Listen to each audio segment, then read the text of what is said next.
J'aime encore, hein.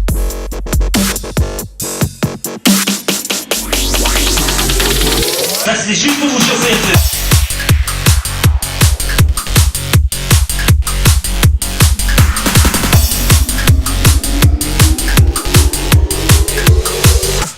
Hyper fragile.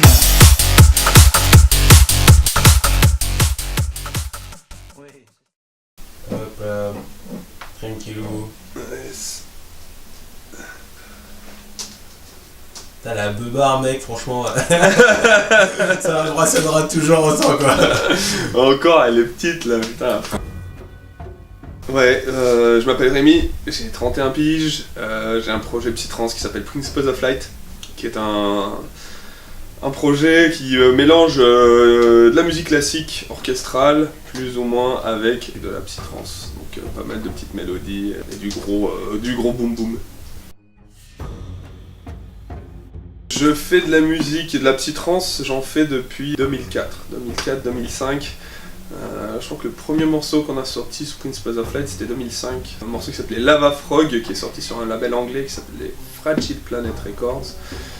Et fait pas mal de house et de techno avant, et puis ensuite on a monté un projet avec Pierre par la suite, Principles of Light. Voilà. Justement, à l'époque où on a sorti Chaos Opera, on a tourné pas mal. On était signé juste chez Timecode, un label sud-africain. Donc on a fait 2 tournées en Afrique du Sud, on a fait 2 tournées en Australie, on a fait une petite tournée au Canada. Là récemment, j'ai joué au Japon aussi.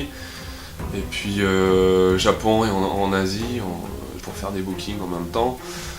Et pas mal en Europe bien sûr. Donc après... voilà, principalement en Europe et quelques bookings en France aussi. Donc, voilà. Dans la psytrance, après moi j'ai eu une période où j'ai fait une pause avec Principles of Light. Après Chaos Opera, on avait sorti quelques EP avec Pierre, mais finalement on a mis un peu le projet de côté pour se concentrer sur la techno. Et ça nous a fait pas mal du bien, moi aussi ça m'a fait du bien, ça m'a permis de voir comment ça se passe dans un autre milieu et comment ça se passe justement dans la techno où on prête beaucoup moins d'importance au live act, c'est-à-dire dans la psytrance aujourd'hui, le live act, tout le monde jure que par le live act, c'est genre le live, finalement t'as un mec qui vient, il joue 1 heure et il va mettre toutes ses balouses là, il va les copier-coller dans Ableton les unes derrière les autres, et puis finalement il n'y a pas tant de jeu que ça avec le public quoi. Je trouve ça un peu dommage. Quand je joue live, je vais jouer un peu comme dans un DJ set et puis je vais jouer aussi des boucles par-dessus de vieux morceaux et je vais essayer d'arranger, d'essayer de m'adapter par rapport au public. Et perso, ouais, c'est vrai que je préfère faire des DJ sets quoi. T'as un côté pour moi qui est t'as un côté qui est plus intéressant dans le DJ set que dans le live parce que t'es pas cantonné juste à ta musique quoi. Donc du coup, tu peux vraiment créer un voyage. Et ce voyage-là, il se crée aussi en jouant plus longtemps. Et finalement, dans la psytrance, c'est vrai que j'ai un peu l'impression, et c'est un des côtés négatifs, qu'on va essayer de foutre le maximum de gens sur le flyer, sur le line-up, pour essayer d'avoir le plus de monde possible. Et puis finalement, quand la teuf elle arrive, tu te retrouves avec trop de DJ et puis tout le monde joue 1 heure quoi. Et ça, je trouve ça un peu dommage parce que du coup, t'as pas vraiment le temps de créer une histoire pendant que tu mixes quoi, d'essayer d'attraper justement les gens. Comme je dis souvent, essayer d'attraper les gens là où ils sont et puis les amener où toi tu veux quoi. C'est ça pour moi qui est intéressant dans le DJ set et c'est pour ça que j'aimerais faire plus de DJ set dans la psytrance quoi.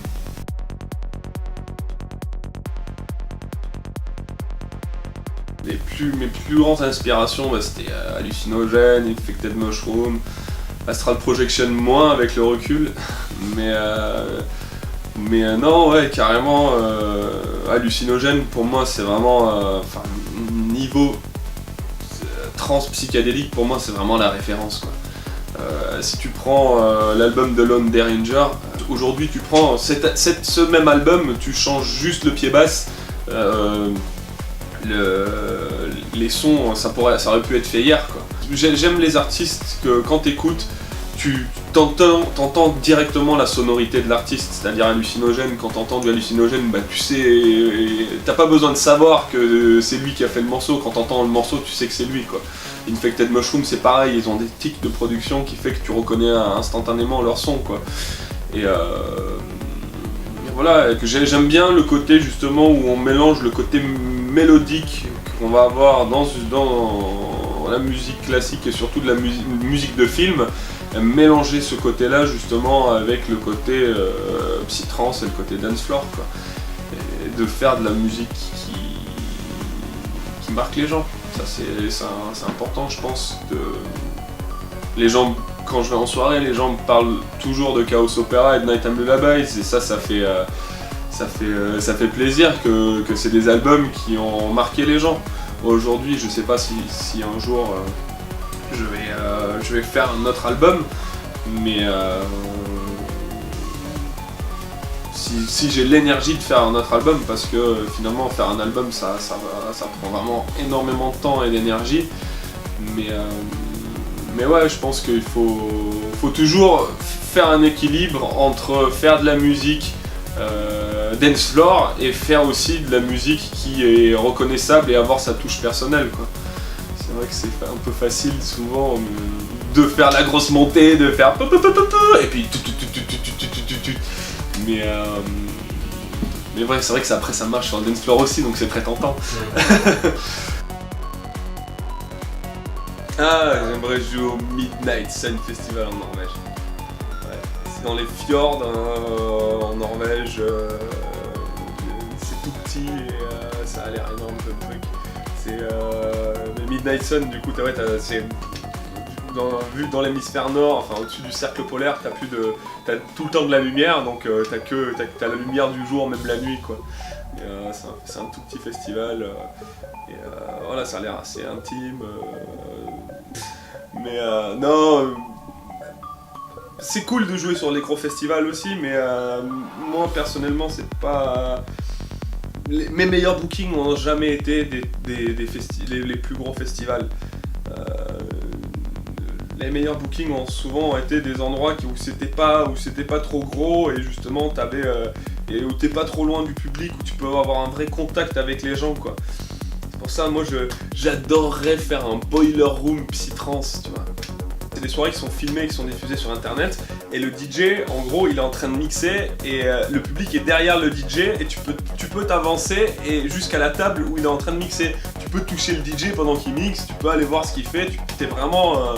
et j'aimerais, mais qu'est-ce que j'aimerais qu'il y ait un boiler room psytrance et de pouvoir mixer justement avec le public derrière et d'avoir justement d'être sur le dance floor finalement, parce que quand tu joues tes morceaux, t'es sur scène, bon t'as les retours, mais t'as jamais cet impact de son, finalement t'entends jamais tes propres morceaux, vraiment qu'est-ce que ça donne pour toi sur le dance floor, parce que t'es toujours sur scène, donc t'as pas vraiment la même, j'aimerais bien faire un boiler room psytrance, ça serait cool.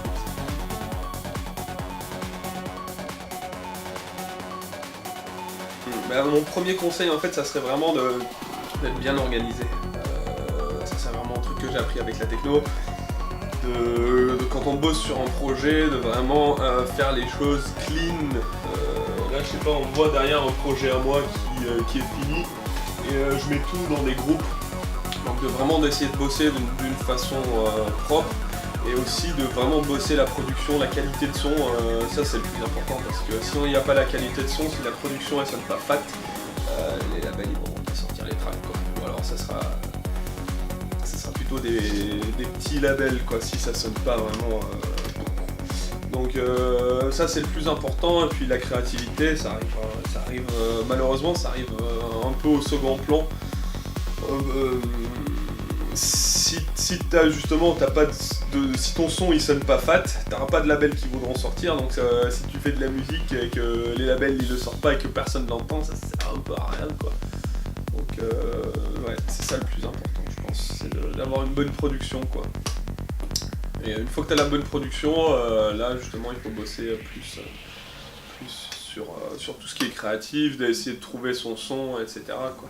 Mais ouais, un bon conseil, c'est d'importer justement un morceau d'un autre artiste et que ton morceau sonne aussi bien que le sien, quoi. C'est-à-dire que son pied basse, t'essaies de copier un petit peu. Nous, c'est ce qu'on faisait au début. On prenait des morceaux d'autres artistes et puis on essayait que notre morceau sonne aussi bien que cet artiste-là, quoi. C'est un bon moyen de savoir que la qualité de son, elle est aussi bonne que des trucs qui sortent, qui sont actuels. Et puis le travail. Moi, j'ai passé de l'âge que j'avais 14 ans jusqu'à les 25 piges, j'ai passé 10 ans de ma vie à faire de la musique tous les jours. Faire de la musique, jusqu'à ce que ça sonne. Ouais, non, c'est pas facile d'avoir une qualité de production qui est bien et d'avoir de faire des morceaux qui sont bien et qui sont dance floor et qui ont une créativité. Non, c'est difficile, mais ouais, le plus gros, c'est vraiment c'est un boulot qui est dur, quoi. Qu'il faut vraiment bosser, quoi. Faut pas lâcher l'affaire. Et voilà. Ok. Lâche pas l'affaire.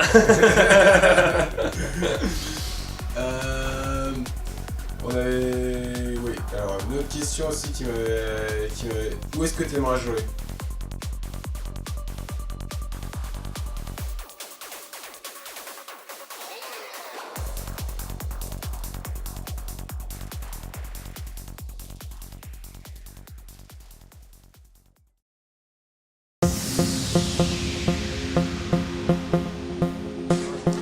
Je crois que il faut pas être gentil avec vous. Faut être homme, méchant.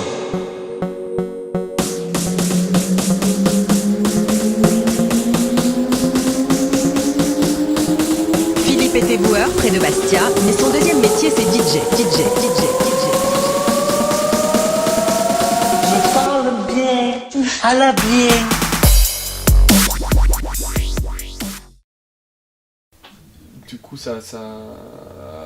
Du coup, il y a eu vraiment beaucoup de boulot sur ce morceau parce que... Alors attends, on est où? Le break, il est ici. Donc il y a cette mélodie là, ici, là.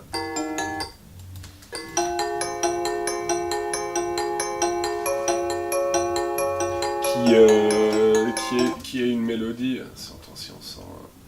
juste en son... Connerie là. Hop. Ça lag.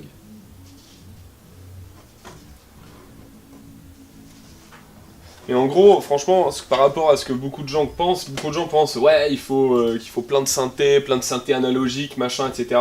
Pof, c'est fait avec ça, hein. Y a aucun synthé, tout ce qui est... j'ai du matos externe, mais la plupart des trucs sont dans le studio de Pierre à Marseille. Mais il n'y a pas vraiment besoin de... synthé externe pour que t'aies une bonne qualité de son. Ouais, il y a besoin de bonnes enceintes, les lignes audio sont pas mal pour ça. Mais ça c'est assez important parce que tu perds moins de temps à mixer tes morceaux du coup justement quand tes enceintes, t'as une bonne paire d'enceintes. Mais sinon, juste un ordi, une bonne façon de travailler, ça suffit, quoi. Donc ouais, ce que je disais, on a cette mélodie là qui est... hop, si on prend le son là. Donc c'est une mélodie justement, ouais, t'as des... Et après t'as des changements d'accords, donc ça descend ici.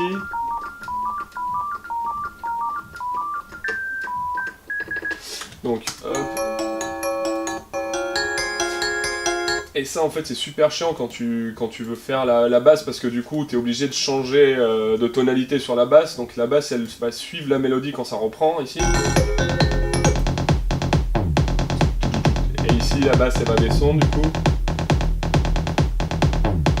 Et avoir une bonne qualité de son quand tu fais ce genre de truc, ça c'est assez chiant. Donc ça c'est un peu relou avec Pof quand justement tu veux faire plein de changements d'accords et tout et t'es limité un petit peu par rapport à ce que tu peux faire. Tu peux pas vraiment faire n'importe quoi comme quand tu vas composer que de la musique classique où tu pourras monter, descendre dans les accords et faire un peu tout et n'importe quoi. En fait, quand tu fais de la psytrance, si tu vas avoir une bonne qualité de production, t'es obligé de compromettre un peu ce que tu peux faire mélodiquement, quoi. Mais sur ce morceau, le résultat, il est plutôt pas mal.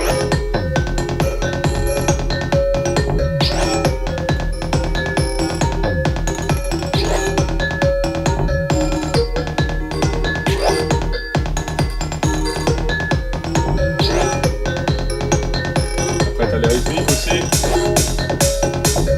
Et les FX, et les leads.